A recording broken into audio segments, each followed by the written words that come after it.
Pernah kepikiran nggak ya kalau di luar sana ada versi lain dari diri kita yang lagi ngejalanin hidup yang sedikit beda? Ide ini tuh bukan cuma buat di film fiksi ilmiah loh.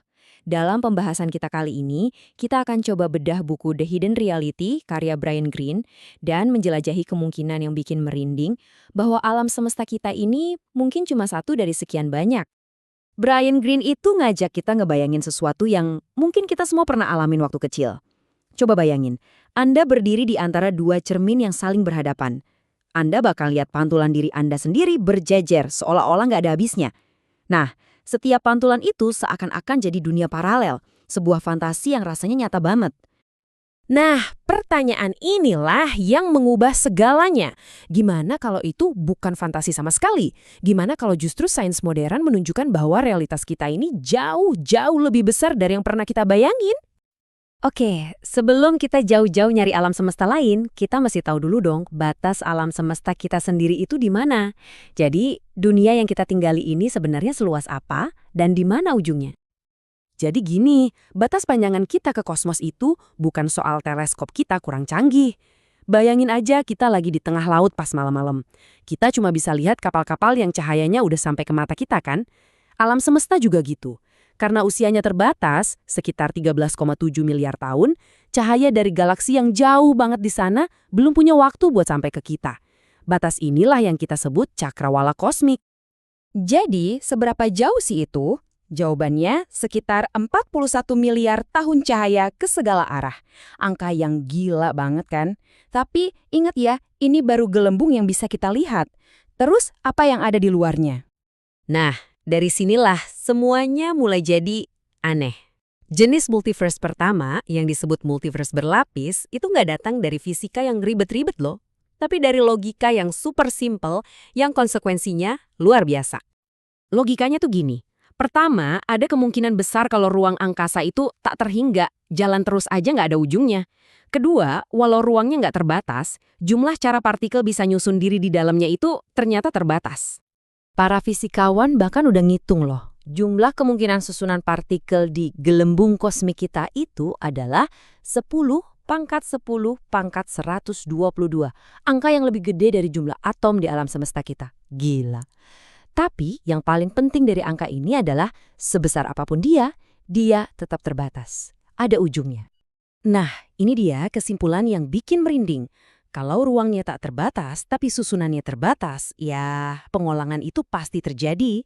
Artinya, jauh di luar sana, pasti ada peta kosmos lain yang persis plek-ketiplek sama punya kita. Ada kamu yang lain yang mungkin lagi mikirin hal yang sama persis kayak sekarang. Ide soal salinan kosmik aja udah liar banget ya. Tapi ternyata teori terbaik kita soal gimana alam semesta kita dimulai itu juga nunjukin hal yang sama.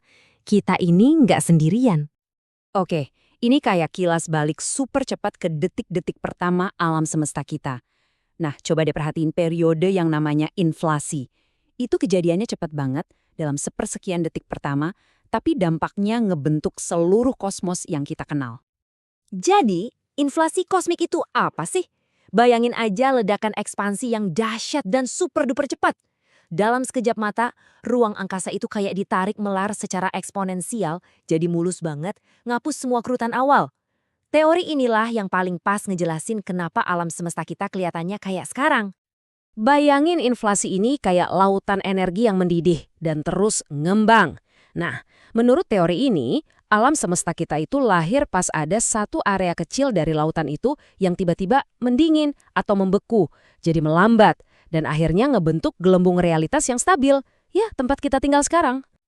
Disinilah konsep multiverse-nya masuk. Banyak teori inflasi yang bilang kalau proses ini tuh abadi. Jadi pas gelembung kita terbentuk, lautan di sekitarnya itu ya terus aja mendidih, terus aja bikin gelembung-gelembung baru tanpa henti. Hasilnya, kosmos raksasa yang kayak keju Swiss, di mana setiap lubangnya itu ya satu alam semesta. Oke, kalau alam semesta yang tak terbatas dan gelembung kosmik itu belum cukup aneh buat Anda, ada kemungkinan ketiga yang lebih wow lagi. Kemungkinan ini datangnya dari teori Dawai, dan idenya adalah alam semesta lain itu mungkin jauh lebih dekat dari yang kita kira. Jadi dasarnya itu teori Dawai, ini salah satu upaya terbaik para ilmuwan buat bikin teori segalanya. Nah, supaya teorinya ini nyambung, dia butuh sesuatu yang radikal banget. Dimensi ruang ekstra, yang kegulung kecil banget sampai kita nggak bisa lihat. Dalam skenario ini, seluruh alam semesta kita, semua galaksi, bintang, planet, itu bisa jadi cuma ngambang di atas semacam lembaran atau membran 3 dimensi. Coba deh, pikirin implikasinya. Kalau teori ini benar, bisa jadi ada alam semesta lain, dunia lain, yang lengkap dengan hukum fisiknya sendiri. Ngambang cuma beberapa milimeter dari kita. Tapi tersembunyi di dimensi lain. Deket banget, tapi selamanya nggak bisa kita sentuh. Oke. Salinan diri kita, alam semesta gelembung, dunia di dimensi lain, ini semua kedengarannya udah kayak fiksi ilmiah banget ya. Jadi wajar banget kalau muncul pertanyaan, ini tuh masih bisa disebut sains nggak sih? Nah, ini dia intinya. Sains itu butuh bukti. Kalau kita nggak akan pernah bisa ngebuktiin adanya dunia lain, apa jangan-jangan ini semua cuma spekulasi filosofis aja?